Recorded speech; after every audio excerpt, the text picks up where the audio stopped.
diabo, ele não tem infância, ele vem para matar, roubar e destruir.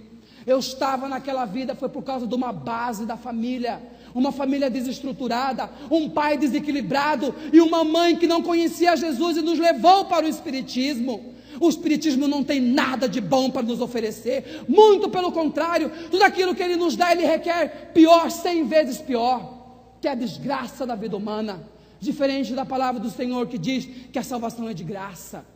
Deus nos dá de graça, o sacrifício de Jesus Cristo foi de graça, não precisamos fazer mais nada, não precisamos acender vela, não precisamos fazer viagem astral, não precisamos esvaziar a nossa mente, porque foi de graça, é de graça, o sacrifício do Senhor Jesus Cristo na cruz é de graça.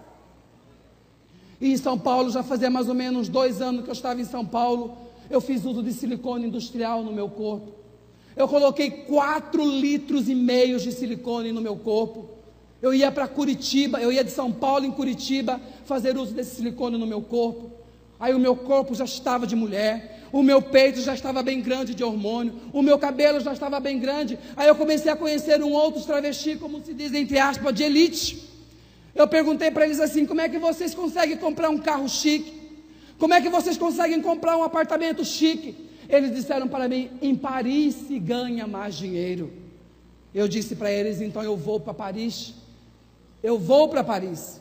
Foi uma fase muito forte na minha vida, onde eu comecei a roubar, onde eu comecei a assaltar. Eu comecei de toda a ganância, aquela coisa tomou conta de mim, que eu precisava arrumar aquele dinheiro para ir para Paris. Em pouco tempo eu consegui o dinheiro para ir para Paris. Eu fui para Paris. Aí se passaram-se em Paris, fiquei 1 ano e meio em Paris. Voltei para o Brasil. Chegando em Brasil, fiquei mais ou menos em torno de 2 meses, mais ou menos no Brasil. Aí eu voltei de novo para a Europa, passei para Portugal, não gostei de Portugal, fui para Madrid, na Espanha. Fiquei 8 meses na Espanha, em Madrid. De Madrid fui para Barcelona, fiquei quase 1 ano em Barcelona. De Barcelona nós partimos num grupo de travestis, num navio, fomos para Roma, para a Itália, onde eu fiquei quase 1 ano em Roma. Chegando em Roma, eu recebi uma expulsão, porque os policiais me pegaram flagrante dentro do carro, e eu recebi uma expulsão que eu tinha que deixar Roma em 24 horas. Aí eu chamei um outro amigo meu, um outro travesti, e disse para ele assim: Espanha já está conhecido, Portugal está conhecido, Itália está conhecido já, vamos para a Grécia. Aí ele falou: então vamos para a Grécia. Foi eu e um outro travesti, nós fomos para a Grécia. Mas chegando lá em Atenas, nós não adaptamos com a língua, achamos muito difícil a vida na Grécia e retornamos de volta para Roma. Fiquei um tempo em Roma escondido da polícia, aí nós voltamos para Barcelona. Em Barcelona, na época, eu já tinha muito dinheiro, o diabo já tinha me dado muito dinheiro. E em Barcelona me hospedei num hotel, porque essa vida é assim, cada um quer mostrar que tem mais, cada um quer mostrar que é mais bonito que o outro, cada um quer mostrar que tem poder maior que o outro, cada um quer sobressair maior que o outro, e isso eu também queria. E em Barcelona eu fiz uso de uma prótese de silicone, onde eu coloquei 380 ml de silicone no peito. Aí eu já estava um travesti completo. Aí o meu cabelo já estava comprido, já estava com aqueles peitos enormes, já estava com aquele quadril enorme. Aí eu fui para Milão, na Itália. Chegando em Milão, eu me envolvi com uma pessoa em Milão. Tive um relacionamento com uma pessoa em Milão, e essa pessoa chegou e me apresentou para a família, e essa família gostou muito de mim, se identificou comigo e me registrou. Eles tinham uma empresa lá em Milão, e ele me registrou na empresa deles, mas eles registraram como se eu trabalhasse na casa deles, para mim conseguir a minha documentação italiana. Até isso o diabo me deu. Eu consegui, em pouco tempo que eu estava em Milão, eu conheci permesso di soggiorno, que se chama em Milão, o tempo para você ficar no país. Eu consegui a identidade italiana, e eu tinha livre acesso em todos os aeroportos da Europa. Eu saía e entrava em qualquer aeroporto da Europa, que eu só mostrava o passaporte brasileiro, mas eu mostrava a identidade italiana que eu tinha conseguido. E ali, irmãos, a minha vida começou naquele submundo. Eu achava que eu era feliz, porque o diabo tinha me dado poder, o diabo tinha me dado fama, o diabo tinha me dado dinheiro, mas ele não conseguiu me dar a felicidade que eu mais procurava e desejava. Quando eu colocava a cabeça no travesseiro, só eu sabia o quanto eu era infeliz. Quando eu colocava a cabeça no travesseiro, só eu sabia o vazio que batia dentro do meu coração. Mas você devia falar assim, mas você tinha tudo para ser feliz. Mas eu não era uma pessoa feliz. E os meus amigos que me rodeavam, eu conheço homossexual do Brasil, do mundo inteiro. Eu conheço travesti senegalês, eu conheci travesti japonês, eu conheci de todo canto do mundo. E todos os meus amigos que se relacionavam comigo, quando depois da noitada, no final da noite, que a droga estava acabando, ou no outro dia, quando nós compartilhávamos, muitos choravam e diziam, que vida miserável é que nós estamos vivendo. Amor comprado, felicidade comprada. As pessoas se aproximavam da gente não por aquilo que a gente era, mas por aquilo que a gente possuía. Não existia um amor verdadeiro, não existia uma amizade verdadeira. Aquela mesma hora que você estava falando bem do seu amigo aqui, quando você virava as costas, você já falava mal. Essa é a realidade. Essa é a pura realidade. Uma vida cheia de hipocrisia que eu vivi. Uma vida cheia de falsidade e mentira que eu vivi. Na hora que eu chegava na casa de um dos travestis, eles se rodeavam para mim e me chamavam de toda poderosa, aquilo meu ego subia. Eu fui extremamente conhecido em São Paulo, no Rio de Janeiro, em Belo Horizonte, em Curitiba. Todos essa classe na época me conhecia, sabia quem eu era. Muitos diziam assim, quando você chegar na Itália, você procura a Kátia, um travesti que mora em Milão, no bairro assim, assim, assim, que ele vai fazer você atravessar a fronteira. Eu comecei a me tornar muito famoso nesse mundo da prostituição, da droga, da lascívia, da mentira e do engano. Foi até então, irmãos, que um dia a minha mãe foi convidada para participar de um retiro de carnaval de uma igreja evangélica. E nesse retiro de carnaval, a minha mãe conheceu o Deus da Bíblia. Nesse retiro de carnaval, a minha mãe conheceu o Jesus da Bíblia. A minha mãe conheceu o Deus presente, o Emanuel. Não é aquele Deus distante, como muito costuma dizer. Ai, meu Deus do céu, não, é o Deus presente, é o Deus real, é o Deus verdadeiro, é esse mesmo Deus que está aqui nesta noite. E quando a minha mãe conheceu esse Jesus, a minha mãe descobriu que existia uma esperança para o filho que estava perdido. Quando a minha mãe passou a ter entendimento daquilo que diz a palavra do Senhor, a minha mãe começou a orar pela minha vida. E a palavra do Senhor diz que a oração do justo pode muito em seus efeitos. A minha mãe começou a exercitar com os olhos da fé. A mamãe começou a profetizar na minha vida sem mesmo saber que estava profetizando. Teve um dia que eu liguei para minha mãe e conversando com ela, estava um grupo de travesti na minha casa, na sala, lá no meu apartamento em Milão. E eu disse para ela, começou a conversar comigo, e ela falou assim para mim assim, meu filho, eu me converti, eu aceitei Jesus. Eu recordo que eu peguei o microfone, o telefone, coloquei o telefone assim na mão e comecei a falar com os outros, ai, minha mãe virou crente, olha, minha mãe virou crente. Todos aqueles que estavam na sala debocharam de mim. Todos aqueles que estavam ali na sala debocharam da minha mãe. E eu quero dizer, muito triste o que aconteceu, mas eu fiquei sabendo um tempo atrás que todos aqueles que estavam na sala já morreram. Todos, porque a palavra de Deus diz que o salário do pecado é a morte, mas o dom gratuito de Deus é vida e vida eterna. Aleluia. E nós temos o costume de dar bênção para a mamãe. Desde pequenininha a mamãe nos ensinou a dar bênção. É maravilhoso quando uma mãe abençoa o seu filho. É maravilhoso quando um pai abençoa o seu filho. E quando nós terminamos de falar pelo telefone, eu dei bênção para ela antes dela falar para mim, Deus te abençoe. Ela disse uma frase que ela nunca então tinha dito para mim. Ela falou para mim, meu filho, Jesus te ama. Jesus te ama. E Deus te abençoe. E todo mundo foi embora. Quando eu fui deitar, aquela frase ficou na minha cabeça, Jesus te ama, Jesus te ama. E a minha mãe começou a arrumar um grupo de mulheres, a minha mãe reuniu umas intercessoras, canela de fogo, e começou a orar pela minha vida. A mesma história que aconteceu com Abraão, aconteceu com a minha vida. porque a minha mãe começou a orar e interceder por mim aqui em Cuiabá, e Deus me trouxe de volta lá de Milão para Cuiabá. Assim mesmo aconteceu quando Abraão intercedeu lá em Sodoma e Gomorra por Ló, quando Deus ia destruir Sodoma e Gomorra, que era uma cidade cheia de homossexuais, que era uma cidade cheia de prostituição, e Deus disse para Abraão que ia fulminar aquela cidade. Abraão começou a interceder pela vida de Ló, e Deus salvou a família de Ló daquele lugar. A minha mãe começou a interceder pela minha vida, a minha mãe começou a orar pela minha vida. Essa mesma mulher que me entregou nas mãos de Satanás, com a sua força, com a sua trepidez, com a sua ousadia, ela me arrancou de volta da mão do diabo. Aleluia.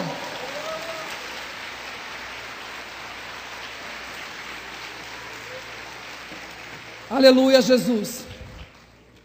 Eu vinha no Brasil uma vez por ano. Eu vinha no Brasil uma vez, de ano e meio, então uma vez por ano. Quando a minha mãe começou a orar por mim, quando a minha mãe começou a interceder pela minha vida, eu comecei a vir no Brasil com mais frequência. Eu comecei a vir ao Brasil 2 vezes por ano. E teve um dia que minha mãe já estava firme na igreja. Ela reuniu umas irmãs lá da igreja para fazer um almoço e para conhecer o filho da Dona Odete. Todo mundo queria conhecer o filho da Dona Odete, tão falado que ela falava. E quando eu vim ao Brasil, como eu não tinha um relacionamento bom com meu pai, eu ficava na casa da minha irmã, da Valdete, do meu cunhado Cabral. E um dia eu fui nesse almoço, na casa da minha mãe, que ela queria fazer para os irmãos da igreja me conhecer. Já fazia mais ou menos uma meia hora que eu estava ali na casa da minha mãe. Chegou uma irmã da igreja e perguntou para minha mãe assim: Dona Odete, cadê o seu filho? Cadê o Joide? A minha mãe olhou para ela e falou assim: mas o Joide está aqui. Eu estava do lado da irmã. A irmã olhou para mim assim, olhou para minha mãe e disse assim: ah, Dona Odete, mas isso é impossível. A minha mãe olhou para ela com ousadia e disse assim: pode ser possível para o Deus que você crê, mas não para o Deus que eu conheço. Aleluia, glória a Jesus. Eu disse pronto. A minha mãe ficou louca, a minha mãe enlouqueceu. Eu falei: mãe, as pessoas não vão entender, mãe. E ela dizia para mim assim, naquela simplicidade dela: mas você é homem, a mulher foi falar que você é mulher. Eu falei: mãe, mas a mulher não entende, mãe. E eu saía com a minha mãe, às vezes a gente saía, ia no shopping, eu comprou algum presente para ela, alguma coisa. Às vezes ia eu, ela e a Valdete. Eu lembro uma vez, nós estávamos no shopping Goiabeiras, e nós estávamos ali numa loja. Uma mulher olhou para mim e se referiu para mim como ela. Ela olhou para a mulher e disse assim: não é ela, é ele. Eu falei: mãe, a mulher não vai entender, a senhora não está vendo que mas você é homem. A mulher não. Falei: mãe, mas a senhora não, mas você é homem. E dizia para mim: e Deus me deu um filho homem, e este braço aqui ainda vai entrar com você na igreja. Eu falei: pronto, minha mãe está pirada, a mamãe está doida. Mas a mamãe estava vivendo a loucura de Deus, irmãos. A mamãe estava dizendo a loucura de Deus. A palavra do Senhor diz assim, que a palavra de Deus é loucura para os que perecem, mas para nós que cremos é o poder de Deus. Aleluia. Eu achei que a minha mãe estava fanática, porque eu não suportava crente, eu não gostava de crente. E essa última viagem que eu tinha feito, que a minha mãe fez esse almoço para me esperar, eu fiquei com tanta raiva da minha mãe, porque minha mãe só falava de crente, de Bíblia, que Deus tinha uma obra na minha vida. Eu dizia: mãe, eu não sou pedreiro, eu não quero saber de crente, eu não gosto de crente, mãe. Eu fiquei 15 dias no Brasil e voltei de volta para a Itália. Na Itália eu tive uma decepção muito grande na Itália, e imediatamente eu fui, fiquei 1 semana em Milão e voltei de novo. Deus já estava respondendo a oração da minha mãe. A palavra do Senhor lá em Isaías 59 diz assim, que Deus não está com a sua mão encolhida para que não possa nos salvar, e nem com seus vidros cravados para que não possa ouvir. Nós conhecemos um Deus vivo, real, pessoal e verdadeiro, que ouve a oração de uma mãe aflita, que ouve a oração de um pai aflito. Não importa qual seja o tamanho do seu problema, mas confia no Deus da Bíblia. Não é aquele Deus pregado ali na cruz, como muitas pessoas veem, muitas pessoas conhecem. Um Deus triste, um Deus de pescoço torto, um Deus fracassado. Não é esse Deus que a minha mãe conheceu. A minha mãe conheceu o Deus da salvação, o Deus forte e poderoso, que não existe outro Deus maior que Ele. E foi esse Deus que me trouxe de volta para Cuiabá. Chegando em Cuiabá, com meu coração dilacerado pela decepção e a frustração, com meu coração partido pela frustração, eu peguei toda aquela documentação italiana e coloquei fogo, e pus fogo naquele documento. Quando o sangue esfriou, quando a maré abaixou, eu quis voltar para a Itália. Mas como voltar? Se eu tinha queimado toda a minha documentação italiana, eu não podia voltar na época com o meu mesmo nome, porque esse travesti que eu estava dizendo no início, eu tinha levado ele de volta para a Itália, e chegou em Roma, ele se envolveu com droga, ele se envolveu com tráfico de droga, e ele pegou uma pena muito alta em Roma. Ele foi pego em flagrante, e ele não suportou a pena que ele pegou, e ele se suicidou dentro do presídio. E dessa época também eu já estava assim com a minha vida totalmente dilacerada, que eu tinha sido preso também em Milão, eu tinha ido para um presídio de segurança máxima em Milão, um travesti me denunciou, e eu mandei um recado para ele, eu disse assim: você não me conhece, você não sabe com quem que você está mexendo, se você for no tribunal eu mando te matar. E eu confesso para vocês, irmãos, que eu tinha poder para mandar matar ele, e ele não apareceu no tribunal. E por isso eu não fui para o presídio de segurança máxima, mas eu passei alguns meses naquele presídio. E eu não suportava mais aquela minha história, aquela minha vida. Quando eu quis voltar para a Itália, eu não pude voltar mais. Hoje eu entendo que Deus já estava trabalhando. Hoje eu entendo que Deus já estava agindo na oração da minha mãe. Eu comprei um apartamento para mim ali próximo da avenida da Clínica Fêmea, ao lado em frente ao Colégio Ângulo. Eu morava naqueles blocos, daquele apartamento ali fiz um apartamento, imobiliei, montei uma loja para mim, uma loja por nome de Metiolate, e comecei a viver a minha vida. Falei, eu não vou mais voltar. E a minha família já estava na igreja, a Valdete já tinha se convertido, a mamãe já tinha ganhado a Valdelice para Jesus. Teve um dia, eu fui para a igreja, peguei o carro, saí da avenida do CPA, enrolei um baseado, fumei até próximo da igreja. Quando chegou próximo da igreja, eu apaguei o baseado, coloquei embaixo do banco, pus um colírio Moura Brasil no rosto, pus um house na boca, passei um perfume na mão e entrei para dentro da igreja. E o pastor começou a pregar, e o pastor começou a falar, e eu comecei a ficar com raiva daquele pastor. Eu falei, a minha mãe contou a minha vida para esse pastor, a minha mãe contou a minha história para esse pastor. Eu quis levantar para ir embora, mas algo não permitiu que eu saísse daquele lugar. Terminou a mensagem, terminou a palavra, o pastor fez um apelo e perguntou quem que queria aceitar o Senhor Jesus como o único e suficiente Salvador. Eu fiquei sentada ali no banco, eu falei, daqui eu não saio. E nessa hora uma irmã tomou o microfone e começou a cantar. O louvor ungido quebra as correntes. Um louvor que desce do trono da graça de Deus, quebra os grilhões. E aquela irmã começou a cantar. E aquela irmã começou a cantar uma música que diz assim: uma vez, outra vez, vá em frente, tente um pouco mais. Quem sabe hoje aqui, a angústia vai ter fim e gozarás de eterna paz. Irmão, meu coração se explodiu. Eu senti um fogo dentro de mim, eu levantei as minhas mãos, e eu fui ali para frente, eu dobrei o meu joelho diante do altar, e virei para o Senhor: Senhor Jesus, se Tu és tudo isso que esse pastor falou, se o Senhor é tudo isso que essa irmã acabou de falar, muda a minha vida, muda a minha história. Ali estava um homem deformado pelo pecado, rendido aos pés do Senhor, aceitando Jesus como seu único e suficiente Salvador da sua vida. Aleluia! Glória a Deus. É para Ti, Senhor. Eu falei com Deus, fui sincero com Deus. Eu expus o meu coração para Deus. E Deus, diante do seu trono, Ele levantou e disse para mim: não só te sararei, não só te restaurarei, como tirei essa imundícia que o diabo colocou na sua vida, e te farei de novo um homem à minha imagem e semelhança. Aleluia! Eu saí dali, irmãos, achando que ia acontecer algo sobrenatural, achando que a terra ia tremer, achando que relâmpagos ia cair do céu. Não, não aconteceu nada disso não.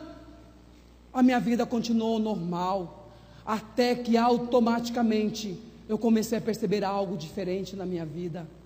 E naquela noite que eu entreguei a minha vida para o Senhor Jesus, o inferno entrou em pânico, porque o diabo tinha acabado de perder um aliado, mas o Senhor Jesus Cristo tinha acabado de ganhar um servo. Para a glória do Pai, para a glória do Filho, para a glória do Espírito Santo. E algo na minha vida começou a mudar. Aqueles cabelos enormes começou a me incomodar. Aqueles peitos enormes começou a me incomodar. Aquele quadril avantajado começou a me incomodar. A palavra do Senhor diz lá em Jeremias: na verdade, depois que me converti, aí eu me conheci. Depois que eu fui instruído, eu envergonhei-me, bati na minha coxa, fiquei confuso, porque eu suportei o opróbrio da minha mocidade. O homem só se conhece quando se converte.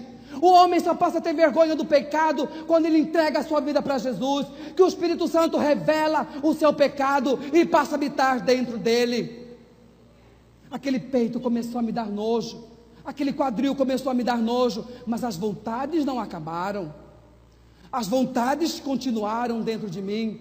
Era muito difícil para mim, de um dia para outro, ser toda a vida tendo quase 20 anos como mulher, e ter que andar como homem, ter que falar como homem, tirar os trejeitos de mulher. Não foi fácil para a minha vida, mas uma coisa eu tinha dentro de mim: eu quero mudar de vida.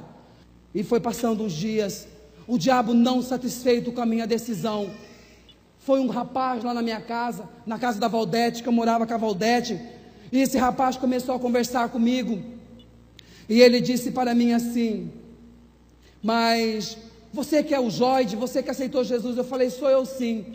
Ele falou assim: já faz muito tempo que eu estou na igreja, e eu quero falar para você que eu não consigo sair do homossexualismo. Eu quero falar para você que eu sou apaixonado por um irmão que toca no louvor comigo. Minha cabeça pirou, irmão. Minha cabeça pirou. Eu falei: peraí, então não existe recuperação. Não existe, quer dizer então que Deus não muda. Eu contei para a Valdete ficou com raiva, foi lá, falou para esse rapaz não aparecer mais na casa dela, contou para o pastor. Esse rapaz hoje está desviado dos caminhos do Senhor. A palavra do Senhor diz lá em Tiago 4:7: submetei-vos a Deus e resistir o diabo, que ele fugirá de vós. Como eu disse no início, o diabo, ele sabe todo o seu passado, e ele sabe a área da sua vida em que ele pode tocar. Ele conhece a área da sua vida que você é fraco, que ele pode te derrubar. Mas resistir o diabo, em Efésios 4:27, a palavra do Senhor diz: não des lugar ao diabo. E eu fiquei pirado, eu não estava entendendo mais nada. Se passaram-se mais alguns meses, a minha mãe, na época uma nova convertida, ela virou crente omante. Quem conhece crente omante? É aqueles crentes que não sabe se tem uma profecia, corre lá, se tem um dom de língua, corre lá, se tem uma mulher que fala não sei o que, corre lá, procurando, irmãos, coisas para ser revelado. Deus sabe o seu endereço. Se Ele quiser falar com você, Ele vai na sua casa, como o pastor Isaías cansa de dizer aqui nesta igreja.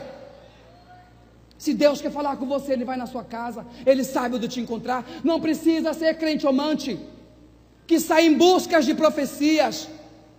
Deus, Ele fala no mais íntimo do ser humano. Basta que você abra a palavra e peça para que falar com você, que Ele fala. Se passaram-se mais ou menos uns 3 meses, a minha mãe me levou para participar de uma reunião de oração, e eu sempre fui crítico. Deus está me curando cada vez mais. Eu tenho uma percepção muito fértil. Às vezes eu enxergo o que eu não quero enxergar, às vezes eu olho aquilo que eu não quero olhar. E nessa reunião lá com essa irmã, eu percebi que tinha uma irmã que estava falando em línguas, e essa irmã falava numa língua estranha, uma língua que eu não conhecia, uma língua totalmente diferente. E quando eu saí da casa dessa irmã, eu falei para minha mãe, eu falei: mãe, mas a língua que aquela mulher está falando é diferente da língua daquela outra irmã que eu conhecia. A minha mãe falou assim para mim: para de falar, você é muito crítico, a irmã foi no 3º céu. Eu falei: amém, irmã, mas que a língua dela era estranha. Entendeu? E naquelas minhas decepções, naquelas minhas quedas, porque eu era um bebê, irmão, eu estava gatinhando, eu tive muitas quedas nas minhas conversões. Eu quis desistir da minha vida, e teve um dia que eu fiquei revoltado, peguei o carro e fui para uma boate gay. Quando eu chego na boate gay, quem que estava na boate gay abraçada com outra mulher? A irmã que tinha ido no 3º céu. Eu cheguei perto dela e perguntei para ela: irmã, no qual do céu você está agora? Em qual dos céus você está agora? A palavra do Senhor a palavra do Senhor diz, amados, que nós temos que resistir. Em Efésios 6:11 diz assim: revesti-vos de toda a armadura de Deus, para que possais estar firme contra a astuta cilada do diabo. Eu fiquei pirado, irmão, eu achei que não tinha solução, eu quis mudar, eu não quis mais voltar, eu fiquei revoltado com Deus, enquanto eu lutava para mudar os meus trejeitos, enquanto eu lutava para mudar os meus pensamentos, e as pessoas que diziam já estar dentro da igreja, não tinham se posicionado diante de Deus. É por isso que poucas pessoas se dão crédito, quando o homem se converte ao Senhor Jesus Cristo.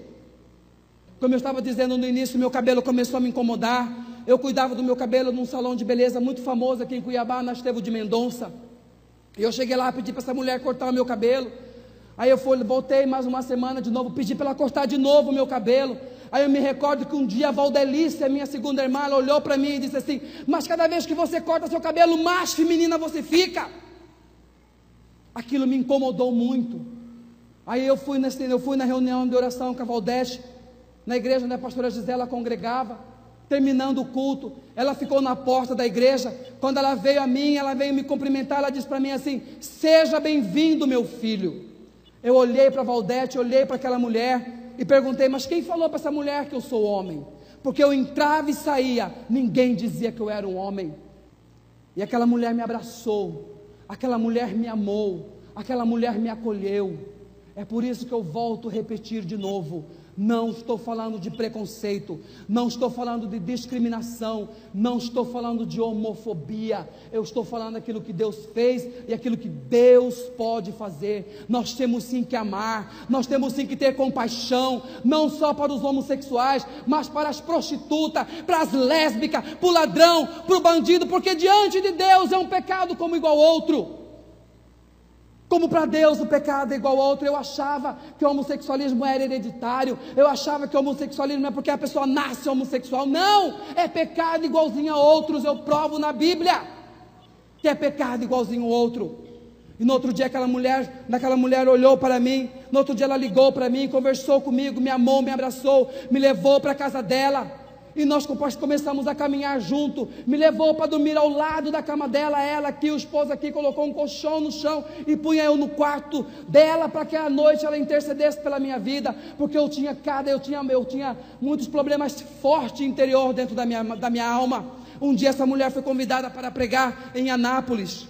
E lá em Anápolis ela foi contar o seu testemunho, que ela também era uma mãe de santo. Ela estava nos últimos dias da sua vida, ela estava com câncer no útero, ela estava apodrecendo, e os médicos mandaram ela morrer em casa. Ela estava num quarto fedendo, onde só o esposo dela entrava dentro daquele quarto. E ali entrou um pastor e falou de Jesus para ela, e Deus o alcançou, e o libertou, e o curou, e ela se tornou uma grande mulher de Deus. E ela deu o testemunho dela na Donep à tarde, e à noite ela foi para a igreja. Chegando na igreja, ela fez um culto, e nós começamos a orar, e pela primeira vez eu tive uma experiência sobrenatural com Deus. Eu vi uma mulher muito forte, vermelha, toda acorrentada, dando gargalhada. E quando a igreja começava a orar, aquela mulher começou a se derreter como uma cera. E aquela mulher parecia um bueiro na minha frente, e aquela cera ia se derretendo, entrando para aquele buraco. Quando aquela cera acabou de derreter, eu vi como se fosse uma luz que saiu de dentro daquele esgoto. Eu comecei a tremer, eu comecei a chorar, eu comecei a gritar, e ali Deus me libertou do homossexualismo. Ali eu fui liberto pelo poder do nome de Jesus. Aleluia! Glória a Deus! Quando eu voltei para Cuiabá, eu comecei a falar para a Valdete da minha experiência. Eu falei para a Valdete assim, Valdete, a sensação que eu tenho é que se eu sair aqui do nono andar eu vou flutuar. A sensação que eu tenho é que se eu sair da sacada eu vou andar. Aí eu lembrei da palavra do Senhor que diz lá em Mateus 11. Em Mateus 11, do 28 ao 30, vinde a mim, todos vós que estáis cansados e oprimidos, que eu vos aliviarei. Tomai sobre vós o meu jugo, aprendei de mim que sou manso e humilde de coração, e encontrarei descanso para a vossa alma, porque o meu jugo é suave e o meu fardo é leve. O Senhor tinha tirado o jugo das minhas costas. Eu passei a entender o poder de Deus, eu comecei a entender a Bíblia, eu comecei a descobrir que o homossexualismo é pecado sim diante de Deus, porque lá em Romanos 1, do 24 em diante, a palavra do Senhor diz o seguinte: pelo que também Deus os entregou às paixões infames, pois eles mudaram o uso natural do contrário à natureza. As mulheres mudaram o uso do contrário à natureza, amados, pois mudaram a verdade de Deus em mentira. Mudaram a verdade de Deus em mentira, e honraram e serviram mais a criatura do que o Criador, que é bendito eternamente. Porque até as mulheres mudaram o uso natural do contrário à natureza. Semelhantemente também os homens, deixando o uso natural do homem, da mulher, se inflamarem em sua sensualidade um para com os outros, homem com homem, cometendo torpeza e recebendo em si mesmo a recompensa que convém ao seu erro. E como eles não se importaram de ter o conhecimento de Deus, Deus os entregou às suas paixões infames. Não se importaram de ter o conhecimento de Deus. A palavra do Senhor diz lá em João 8,32: conhecereis a verdade, e a verdade vos libertará. Se pois o Filho vos libertar, verdadeiramente sereis livres. Jesus pode libertar, ninguém nasce assim. Romanos 12:2 diz assim: não vos conformeis com este mundo, mas transformai-vos pela renovação da vossa mente. Quem pode mudar a mente do homem é só quem o criou. Quem pode mudar a mente do ser humano é só Deus, porque foi Deus que criou. Foi Deus que mudou a minha mente, foi Deus que mudou os meus pensamentos, foi Deus que mudou os meus desejos carnais e me trouxe para a sua maravilhosa luz. As pessoas dizem que isso não tem recuperação. Tem sim, e eu provo para vocês que tem. Desde a igreja de Coríntios já existiam homossexuais libertos pelo poder de Deus. Na palavra do Senhor, lá em 1 Coríntios 6, do 8 ao 11, diz claramente: não sabeis que os injustos não hão de herdar o reino de Deus? Não erreis, nem os devassos, nem os idólatras, nem os adúlteros, nem os efeminados, nem os sodomitas, nem ladrões, nem avarentos, nem bêbados herdarão o reino de Deus. Você percebe que Deus coloca o pecado do efeminado e do sodomita como ladrão, como bêbado, como maldizente. É um pecado normal, como qualquer outro pecado, normal entre aspas, mas que Deus pode libertar. No versículo 11 diz assim: e é que algum de vós tem sido, mas foste lavado, mas foste justificado pelo poder do nome do Senhor Jesus Cristo. Aleluia! É Deus que nos purifica, é Deus que nos transforma, é Deus que nos restaura, para a glória do Pai, para a glória do Filho, para a glória do Espírito Santo de Deus. Eu comecei a buscar a Deus, eu entreguei verdadeiramente a minha vida para Deus. Não foi fácil, como eu estava te dizendo, como eu digo para vocês, porque agora eu vivo aquele versículo que diz lá em Gálatas 2:20: já não vivo mais eu, mas Cristo vive em mim. A vida que eu vivo da carne, eu vivo pela fé do Filho de Deus, o qual me amou e se entregou a si mesmo por mim. O Senhor entregou por mim quando eu estava ainda morto nos meus delitos e nos meus pecados. O Senhor teve misericórdia e compaixão pela minha vida. É por isso que hoje eu estou dizendo para a igreja tem que despertar, a igreja tem que se levantar, a igreja tem que buscar os perdidos, a igreja tem que servir como coluna e como base. Nós não devemos aceitar aquilo que a sociedade tem tentado descer a goela abaixo. Se eles não reconhecerem Jesus, eles irão para o inferno, e nós temos que ter amor, nós temos que ter compaixão dessas vidas, não só deles, mas de todos aqueles que não conhecem o Senhor Jesus Cristo. Amar e olhar para eles com olhar de misericórdia e não com olhar de discriminação e preconceito. Eu fui convidado para dar o meu testemunho na Semana da Bíblia. Chegando lá, tinha mais ou menos em torno de umas 13.000 pessoas naquele ginásio. A pastora Gisela me levou para dar o meu testemunho naquele lugar. Eu cheguei ali, eu comecei a dar o meu testemunho, e naquela multidão, Deus separou a pessoa mais maravilhosa para estar do meu lado. Naquele lugar, Deus escolheu uma mulher para estar do meu lado. No meio daquela grande multidão, Deus separou uma mulher. Essa jovem foi nos procurar. E eu tinha uma loja ainda Metiolate.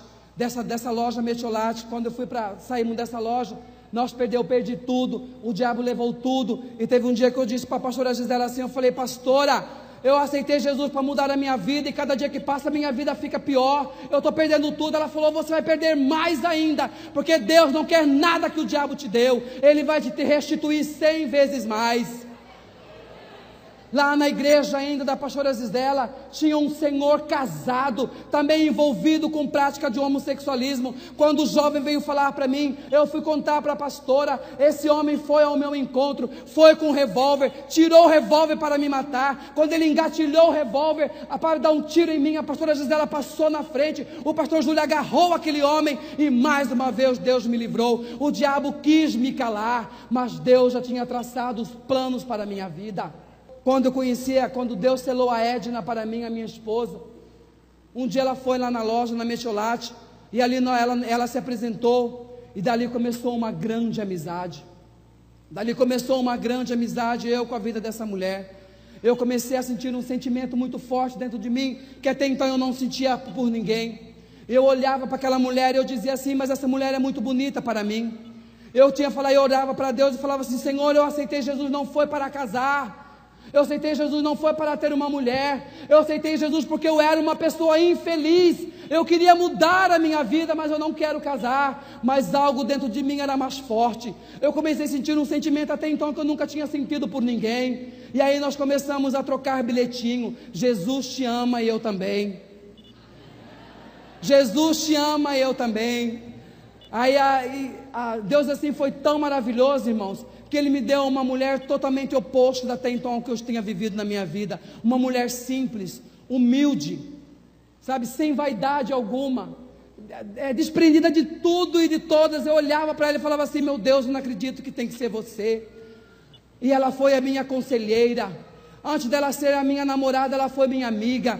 Por muitas e muitas e muitas vezes nós choramos junto ali na Praça Ipiranga, sentado. Eu dizia para ela, eu falava assim: Edna, o sentimento é mais forte que eu. Ela falava assim: mas você vai conseguir, vamos orar. Quando a gente ficava até tarde no ponto de ônibus, no outro dia ela ia para a casa dela, eu ia para a casa da Valdete, e chegando na casa da Valdete, eu olhava a vida da Valdete com o meu cunhado Cabral. Quando eles sentavam na mesa, eu comecei a conhecer o que é família. Eu comecei a ver o que é família através desse casal. Quando os meus sobrinhos sentavam na mesa, eu comecei a desejar ter uma família, porque a base de tudo é a família. Eu comecei a desejar ter uma família. Eu falei: Senhor, eu também quero ter uma família. Eu quero ter a minha família. Eu também quero ser amado, Senhor Jesus. E muitas vezes eu chorei, porque a família da Valdete foi um exemplo, foi um referencial para mim desejar ter uma família. Cabral foi uma referência muito grande como homem na minha vida. Por isso que hoje eu falo para você, Cabral, você foi uma referência muito grande de homem para a minha vida. E comecei a ter esse sentimento muito forte por essa mulher. E esse sentimento foi crescendo, foi sendo mais forte do que eu. Aí eu comecei a lembrar, eu comecei a ver a imagem da Edna na minha mente. Aí eu comecei a olhar assim, comecei a comparar os países para onde eu tinha andado.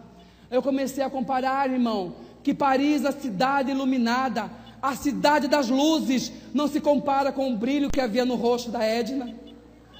Eu comecei a comparar, irmão, a arquitetura de Roma, as arquiteturas da Itália, feita e esculpida por um dos maiores escultores que o mundo já conheceu, não se comparava com o seu corpo, com a sua beleza e com a sua formosura.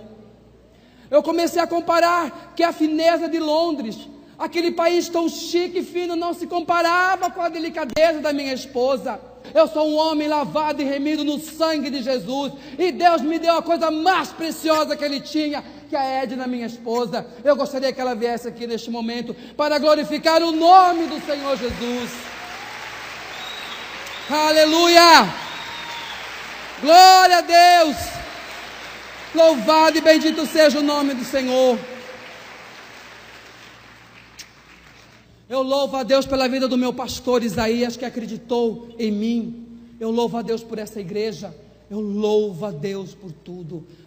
Glória ao Pai, glória ao Filho, glória ao Espírito Santo de Deus.